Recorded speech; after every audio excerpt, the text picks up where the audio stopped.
நம்ம Itachi உச்சியா கிளானுக்கு spy வேலை பார்க்குறான்.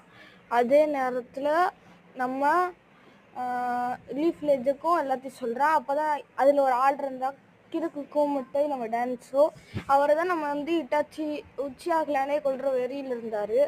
அப்போ தான் வந்து இட்டாச்சி சொல்கிறாரு, நம்ம இட்டாச்சி இதுதான் சிசிஓ சொல்கிறாரு, கென்ஜுட்ஸோ பட்டு ஃபைட் பண்ண மாதிரி இதாருவோன்னு சொல்கிறேன், ஃபைட் பண்ண மாதிரி ஆக்கிடுவோம் கென்ஜுட்ஸில் அப்படின்னு சொல்கிறாரு. அப்புறம் பிரான்ச்சோட கண்ணு இந்த அதனால நீங்கள் ஃபைட் நீ கென்ஜுட்ஸில் போடுவீங்க அப்படின்னு சொல்லிட்டு நம்ம சிசி உச்சியோட கண்ணையே புரிகிறாரு. அப்புறம் தான் நம்ம இட்டாச்சிக்கு மங்கிக்கு ஷர்மானு உருவாகுது. எல்லோரும் சொல்கிறாங்க சிசி உச்சியா கொண்டது நம்ம இட்டாச்சின்னு சொல்லிட்டு எல்லோரும் காண்டாடுறாங்க. அதில் சில பேரை கொண்டுறாரு. அப்போ தான் நம்ம இட்டாச்சி 12வது வயசில் மாண்பு பிளாக் ஆப்ஸ் கேப்டனாக வர தேர்டு ஹுக்கா கிட்ட சொல்லி பார்க்குறாரு. அது ஒன்றால் கைஸ் பார்ட் 3ல வைப்போம்.